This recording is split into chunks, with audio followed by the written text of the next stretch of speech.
حضرت لقمان حکیم، ان کے نام پر قرآن مجید کی پوری سورت ہے۔ حضرت لقمان حکیم علیہ رحمہ آپ اپنے بیٹے کو نصیحت کر رہے تھے، کہنے لگے بیٹا کوئی مشکل آئے تو گھبرانا نہیں، کوئی مشکل آئے تو کرے بیٹوں کو سمجھ آ جائے کہ مشکل آئے تو سمجھ آ رہی ہے بات کی، مشکل آئے تو۔ اور کیا خوبصورت جملے، بیٹے کو بٹھا کے کہتے ہیں بیٹا چھوٹی مشکل آئے گی تو اللہ بڑی مشکلات آسان کر دے گا، سمجھو چھوٹی مشکلات آئیں تو اللہ نے بڑی مشکلیں اس نے آسان کر دی۔ اور آپ کو بتاؤں اصل انسان ہوتا ہی وہ ہے جو مشکلوں میں جینے کا ڈھب سیکھ جاتا ہے، وہ بن جاتا ہے جو کرب کے حالات میں جینے کا سلیقہ سیکھ جاتا ہے۔ اپنے بچوں کو یہ سمجھانا، حضرت لقمان بیٹے مشکل آئے تو گھبرانا نہیں، بڑی کو ٹال دیتی ہے، وہ نیکی کا اور آسانی کا پیش خیمہ ہوتی ہے، اللہ اس کے بعد آسانی سمجھا رہے ہیں۔ کچھ دنوں کے بعد کہنے لگے آؤ فلاں اللہ کے نبی کی ملاقات کو چلو، فلاں نبی علیہ السلام سے ملنے چلتے ہیں۔ اس زمانے میں جو نبی تھے ان سے ملنے چلے گئے، بیٹے کو بات یاد تھی، گھوڑے پہ بیٹھے، امام ابن جوزی نے اس کو لکھا ہے، گھوڑے پہ بیٹھے تھے دونوں کے پاس گھوڑے تھے۔ اب رستہ بہت زیادہ تھا، کھانا ساتھ لے لیا، پانی ساتھ لے لیا، رستہ لمبا تھا، صحرا کا علاقہ تھا۔ جب جانے لگے تو اتنی سخت گرمی ہوئی کہ گھوڑے بھی بے ہوش ہونے لگے، اچانک ایسی گرم لو چلی کہ گھوڑے بھی۔ اب دونوں باپ بیٹا جو تھے وہ بڑی جوش میں تھے کہ جانا ہی جانا ہے، گھوڑے سے اتر کر کے پیدل چلنے لگے۔ اب پیدل چلتے چلتے ذرا آگے گئے تو اب گرمی میں جتنا بندہ پیدل چلتا ہے اتنا پیاس بھی زیادہ لگتی ہے، تو پانی پیتے رہے، کھانا کھاتے رہے، کھانا پانی بھی ختم ہو گیا۔ تھوڑا آگے چلے نا، اس کے اندر تکلیف بڑی کہ حضرت جناب لقمان کے بیٹے کے پیر کے اندر ایک ہڈی پیوست ہو گئی، اتنی بڑی ہڈی تھی وہ اندر ہی چلی گئی، پیر خون کے فوارے گرنے لگے، بیٹا بے ہوش ہو گیا۔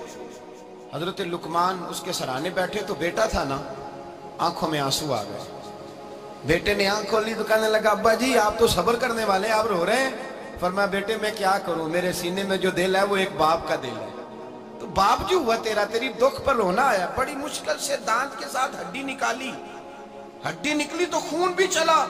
صاحب زیادہ کہنے لگا حضور آپ نے تو کہا تھا ہر مشکل کے بعد آسانی ہوتی ہے، اور چھوٹی مشکل دیکھ کے اللہ بڑی سے بچا لیتا ہے، تو ہم تو اچھے کام چلے تھے، مشکل پہ مشکل یہ کیا ہے؟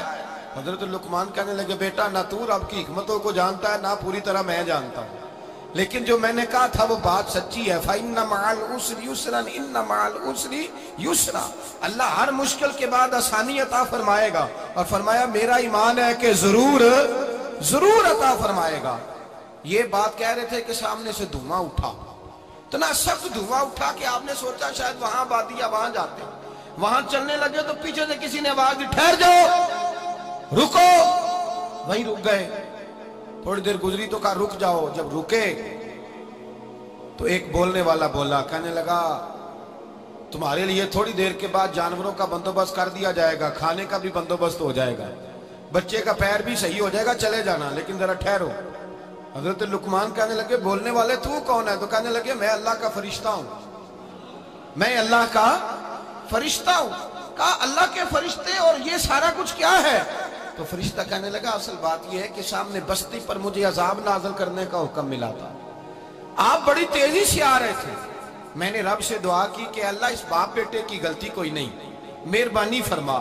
رب نے پہلے آپ کو صحرا میں الجھایا، پھر میری دعا کی برکت سے آپ کے گھوڑے ٹھہر گئے، پھر میری دعا کی برکت سے آپ کا پانی ختم ہوا، پھر میری دعا کی برکت سے آپ کے بیٹے کو زخم آیا، پھر میری دعا کی برکت سے سامنے سے دھواں اٹھا۔ فرمایا یہ جو تمہیں مشکل پہ مشکل آ رہی تھی، یہ تو میرا رب تمہیں عذاب سے بچانا چاہ رہا تھا، یہ جو تمہیں مشکل پر مشکل آ رہی تھی تو میرا مالک تمہیں عذاب سے بچا رہا تھا، تم سمجھ نہیں رہے تھے۔